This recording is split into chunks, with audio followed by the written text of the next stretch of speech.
नमस्कार, हमारी खास पेशकश के साथ हाजिर हूं मैं अनुपम। सबसे पहले बात मैनपुरी के देहुली हत्याकांड की। 24 लोगों की हत्या के मामले में 3 दोषियों को फांसी की सजा सुनाई गई है। साथ ही कोर्ट ने जुर्माना भी लगाया है। देहुली गांव घटना के समय मैनपुरी जिले का हिस्सा था और अब फिरोजाबाद जिले में है। साल 1981 में डकैत संतोष और राधे गैंग ने सामूहिक नरसंहार किया था। शक था कि गांव वालों ने हथियार छुपाने के लिए पुलिस से मुखबिरी की है। डकैतों ने गांव को घेर कर हमला किया और 3 घंटे तक गोली चलाई। घटना में 24 लोग मारे गए। अब 44 साल बाद इंसाफ मिला तो घटना की चर्चा फिर हो रही है। ये रिपोर्ट देखिए।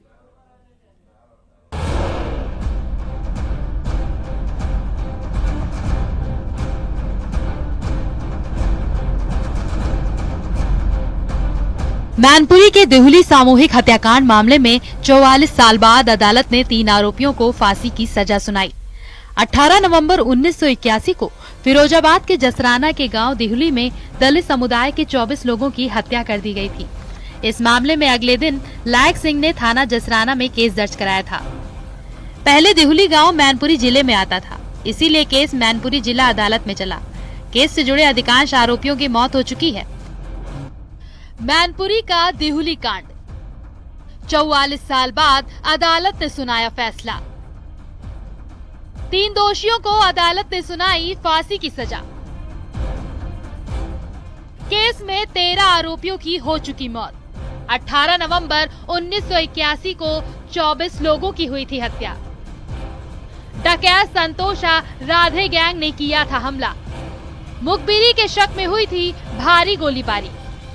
तत्कालीन पीएम इंदिरा गांधी ने किया था गांव का दौरा। मैनपुरी में न्यायाधीश इंदिरा सिंह द्वारा फैसले के लिए 11 मार्च 2025 की तारीख नियत कर 3 लोगों राम सेवक, कप्तान सिंह, रामपाल को दोषी माना था और कप्तान सिंह को जेल भेज दिया गया था।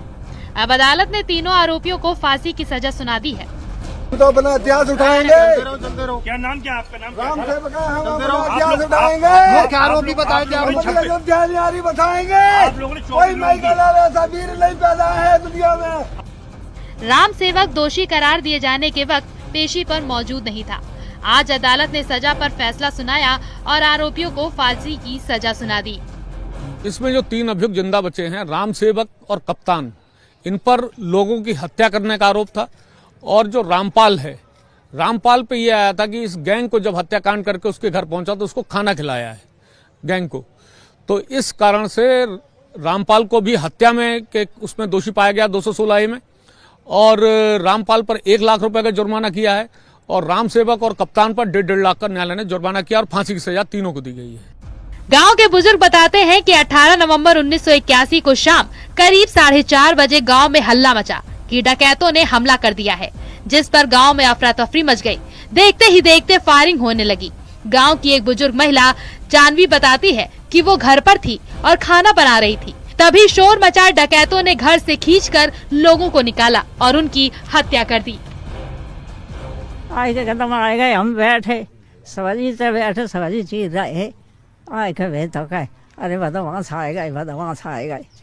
भैया उठ बैठे, हम आँख में डरे छोड़े दाए डोकर आते खेत पे वे माँ खेत ही बांध। इसी जगह हुई थी सबकी मौतें, इसी जगह जिस जगह हम लोग हैं अभी। हाँ। तो आप कहाँ थी उस समय? अरे ये तो जो फिर एक ने कही कि और सामने एक लाइन में खड़े कर ले सब नहीं में तो कोई बोलो कि ना और मत मारो इनको रही को। घटना के बाद तत्कालीन प्रधानमंत्री इंदिरा गांधी खुद घटना स्थल पर पहुंची थी और कड़ी कार्रवाई की बात कही थी। गांव के एक बुजुर्ग अमृतलाल के मुताबिक देहुली ठाकुर बाहुल्य गांव है और अनुसूचित जाति के लोग भी बड़ी संख्या में हैं। घटना तब हुई जब ज्वाला प्रसाद नामक शख्स की हत्या कर दी गई। गांव के आरोपी राधे और संतोषा का दबदबा था। दोनों ने गांव से थोड़ी दूर बने शिवालय में हथियार छिपा कर रखे थे। एक दिन पुलिस ने छापेमारी की तो हथियार बरामद कर लिए, जिसके बाद राधे संतोषा को शक था कि गांव के दलित समुदाय ने पुलिस की मुखबिरी की है। उसके बाद 18 नवंबर 1981 को 2 दर्जन बंदूकधारियों ने गोलीबारी की और 24 लोगों की हत्या कर दी। एक यहाँ पर सवाला बोलते हैं, उस पे इन लोगों के असला पकड़े गए थे। कन्हई सिंह दरोगा जी थे और वो नगला हरी सिंह वाले ने पकड़वाए थे। वो जाटवों के ऊपर आ गई कि जाटवन ने ये असला पकड़वाए। इस मतलब से इस राधे और संतोष ने हमारा मोहल्ला घेरा और साहब हमारे पूरा परिवार नष्ट कर दिया। राधे संतोष की गैंग गांव में आई 4 बजे पुलिस के बहाने, और पुलिस के बहाने जिनने आकर के जाटव समाज की पूरी गलियां घेर लीं और गली घेर के जिनने ताड़ गोली बजाए दी। तो 24 तो मौके मर गए और 9 घायल रह गए। फिर सब प्रधानमंत्री आई, मुख्यमंत्री आए, सब लोग आए और आए के यहाँ शांति दी।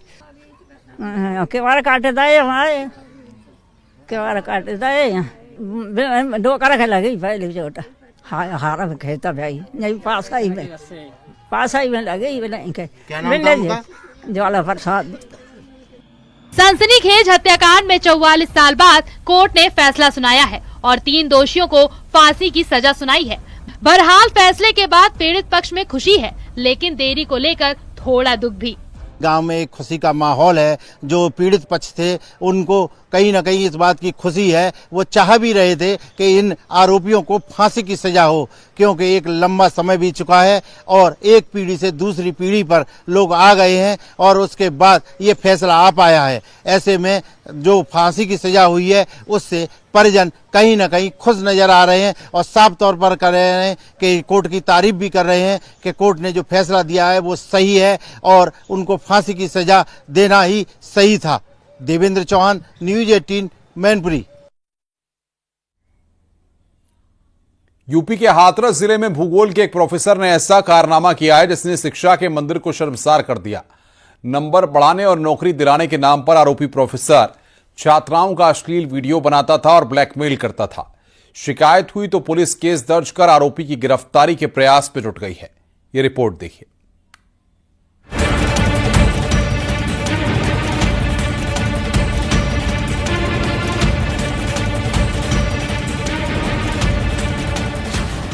भूगोल का प्रोफेसर, छात्राओं का शोषण।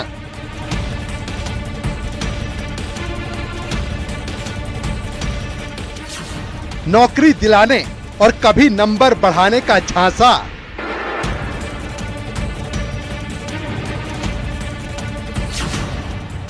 मोबाइल से मिले छात्राओं के अश्लील वीडियो।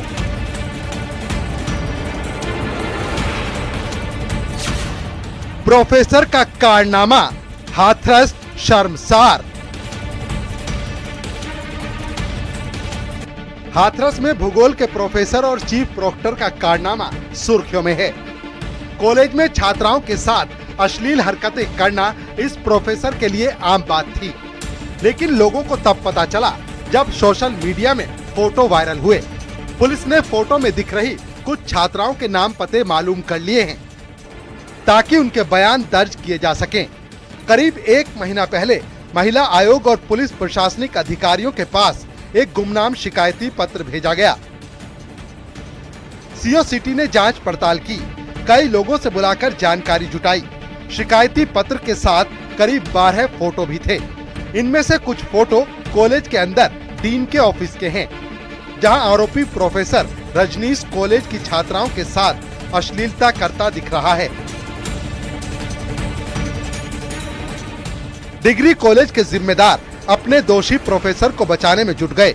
4 दिन पहले एसपी ने इसकी जांच अपर पुलिस अधीक्षक अशोक कुमार सिंह को दी, जिसके बाद जांच हुई तो प्रोफेसर की पोल पट्टी खुल गई।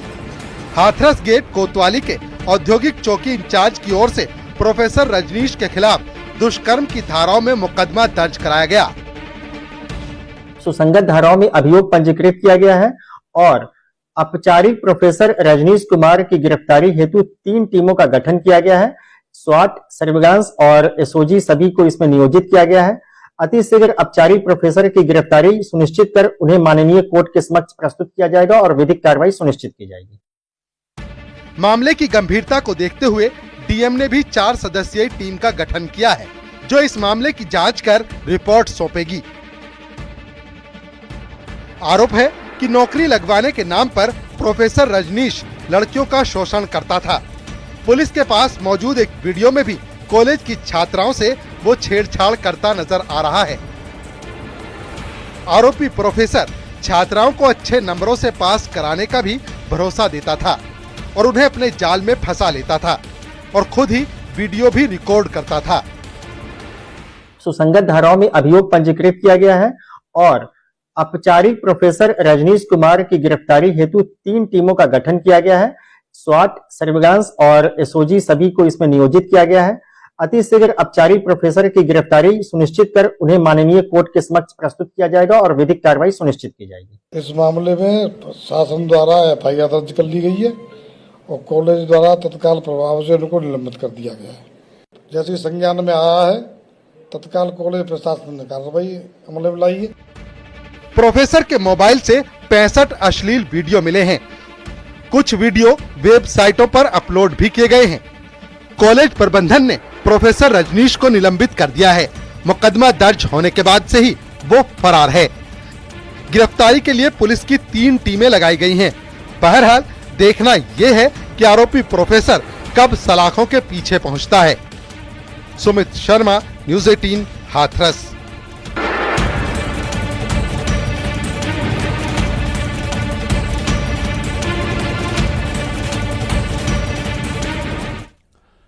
बलिया में हाई स्कूल की एक छात्रा ने एसपी नेता और कॉलेज प्रबंधक पर रेप का आरोप लगाया है। पुलिस ने मुकदमा दर्ज कर आरोपी को गिरफ्तार कर जेल भेज दिया है।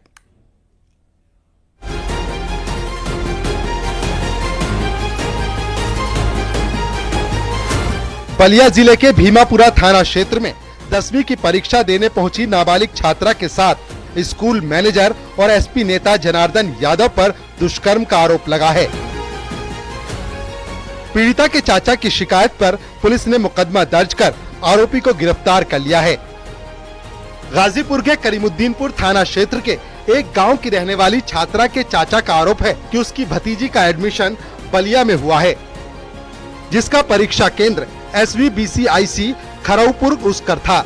कॉलेज के प्रबंधक जनार्दन यादव ने गणित के पेपर के दिन बहाने से अलग कमरे में ले जाकर छात्रा से दुष्कर्म किया और जान से मारने की धमकी दी।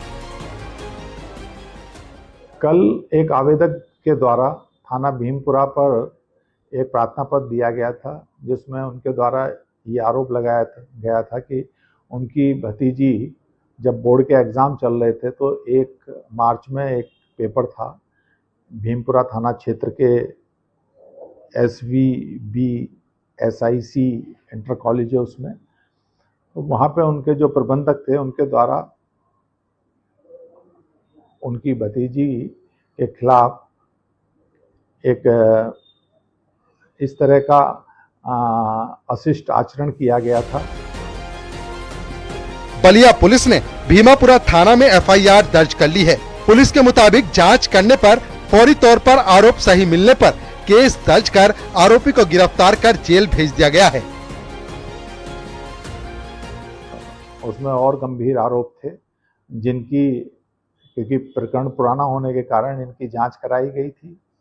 उस जांच में ये तथ्य प्रथम दृष्टया सही प्रतीत हुए, जिस पे उचित धाराओं में अभियोग पंजीकृत करके जो आरोपी है उस स्कूल का प्रबंधक, उसको गिरफ्तार करके जेल भेजा जा रहा है तथा अग्रेतर विवेचनात्मक कार्रवाई इसमें प्रचलित है।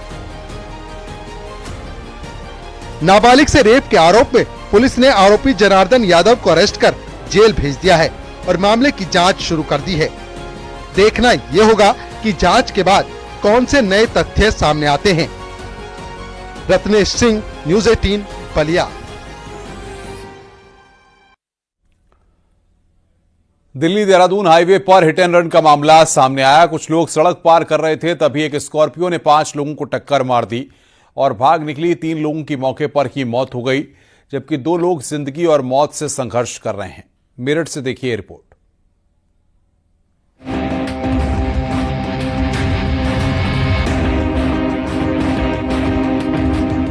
सड़क पार कर रहे लोगों को गाड़ी से कुचला। 3 लोगों की मौके पर मौत, 2 घायल। मेरठ में हिट एंड रन का सनसनीखेज मामला। पश्चिमी यूपी के मेरठ जिले में हिट एंड रन का दिल दहला देने वाला मामला सामने आया है।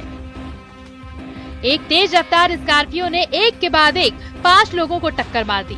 घटना के बाद स्कॉर्पियो सवार मौके से फरार हो गया। हादसे में 3 महिलाओं की मौत हो गई, जबकि 2 अभी भी जिंदगी और मौत से लड़ रहे हैं। ये वारदात दिल्ली देहरादून नेशनल हाईवे पर हुई, जहां वालिदपुर गांव के पास कुछ लोग सड़क क्रॉस कर रहे थे। तभी मुजफ्फरनगर की तरफ से एक तेज रफ्तार स्कॉर्पियो आई और टक्कर मारकर भाग निकली। बताया जा रहा है कि कई और लोगों को इस स्कॉर्पियो ने टक्कर मारी है। हादसे में बीएससी की छात्रा और उसकी मां और एक पड़ोस में रहने वाली महिला की मौत हो गई, जबकि 2 लोग अस्पताल में जिंदगी और मौत से लड़ रहे हैं। दिल दहला देने वाली वारदात मेरठ में हुई है, जहां नेशनल हाईवे दिल्ली देहरादून पर एक तेज रफ्तार स्कॉर्पियो ने एक के बाद एक 5 लोगों को टक्कर मार दी।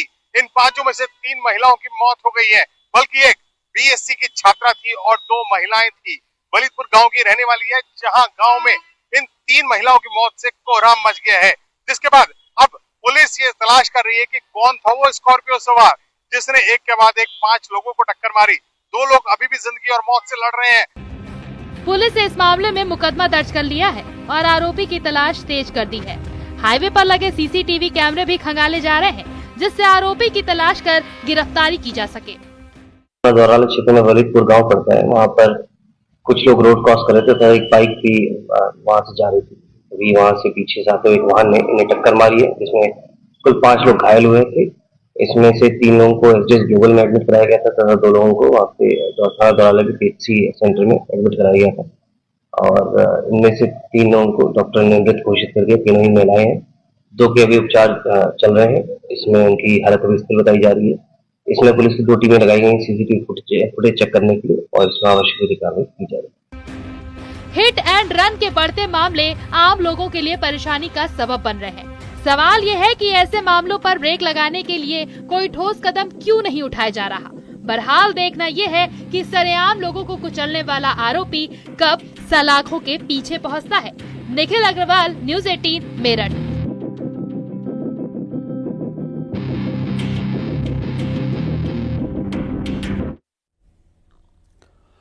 बरेली में 3 दिन पहले मस्जिद के बाहर हत्या के मामले का पुलिस ने खुलासा कर दिया है। बहन के अपमान का बदला लेने के लिए बहनोई के पिता की हत्या की गई थी। आरोपी बहनोई का भी कत्ल करना चाहते थे, लेकिन सफल नहीं हो सके। पुलिस ने इस मामले में 3 सगे भाइयों को गिरफ्तार कर जेल भेज दिया है।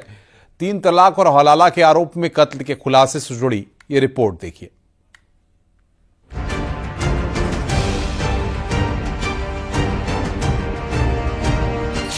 बहन के अपमान का खूनी बदला, बहनोई के पिता की सनसनीखेज हत्या, 3 तलाक, हलाला का आरोप, कत्ल की वारदात। हैरान कर देने वाली ये वारदात बरेली के थाना सीबीगंज के सरनिया गांव की है।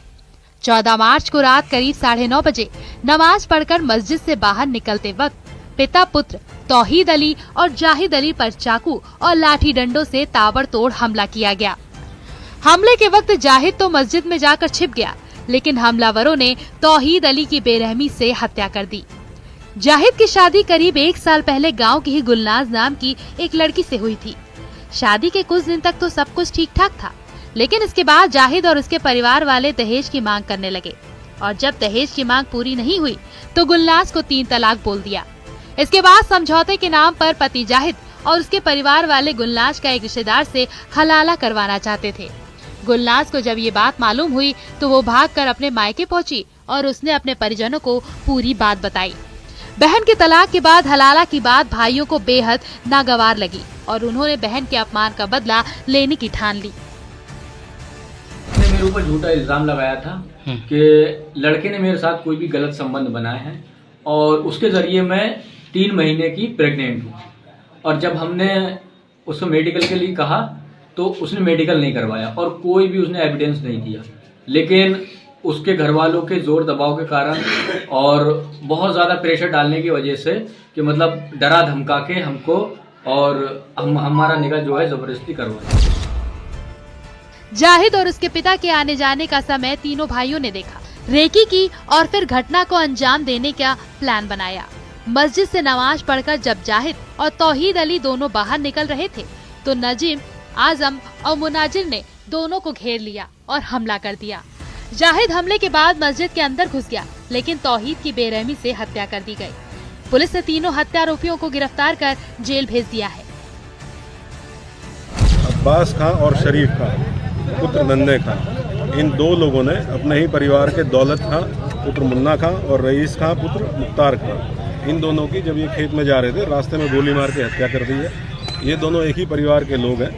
इनमें पूर्व से रंजिश थी। वर्ष 2019 में जो मृतक हैं दौलत खां, इसके द्वारा आरोपियों के पिता नन्हे खां और चाची अख्तरी बेगम की गोली मार के हत्या की गई थी, जिसमें ये जेल में निरुद्ध हुए थे। और नवंबर 2024 में ये जेल से छूट के आए थे बेल पर। उसी वजह से दोनों परिवारों में कसीदगी व्याप्त थी। एक ही गांव के रहने वाले हैं, एक ही परिवार के हैं। जो दोनों आरोपी हैं वो पुलिस द्वारा हिरासत में लिए गए हैं। विस्तृत पूछताछ उनसे की जा रही है। उनके द्वारा किस प्रकार से घटना की गई, प्लानिंग में क्या और भी कोई शामिल था, किस असला का यूज़ किया गया। मौके से मोटरसाइकिल भी बरामद की गई है और कुछ कारतूस भी बरामद किए गए हैं। तो विस्तृत रूप से विवेचना करते हुए कठोर कार्रवाई सुनिश्चित की जाएगी। 3 तलाक और हलाला की कहानी खूनी अंत में तब्दील हो गई। पुलिस ने आरोपी 3 भाइयों को गिरफ्तार कर जेल भेज दिया है। लेकिन सवाल ये है कि 3 तलाक और हलाला जैसी गंभीर सामाजिक बुराइयों का असल इलाज क्या है? Ramvilas Saxena, news 18 Bareilly. Noida international airport पहुंची भारत की पहली महिला लड़ाकू पायलटों में से एक स्क्वाड्रन लीडर अवनी चतुर्वेदी का भव्य स्वागत हुआ। उन्होंने ट्रेनिंग रूम का उद्घाटन किया। दरअसल एयरपोर्ट के साइट ऑफिस के एक ट्रेनिंग रूम का नाम अवनी चतुर्वेदी के नाम पर रखा गया है। उद्घाटन के बाद अवनी चतुर्वेदी ने अपनी अविश्वसनीय यात्रा से जुड़ी जानकारियां साझा की।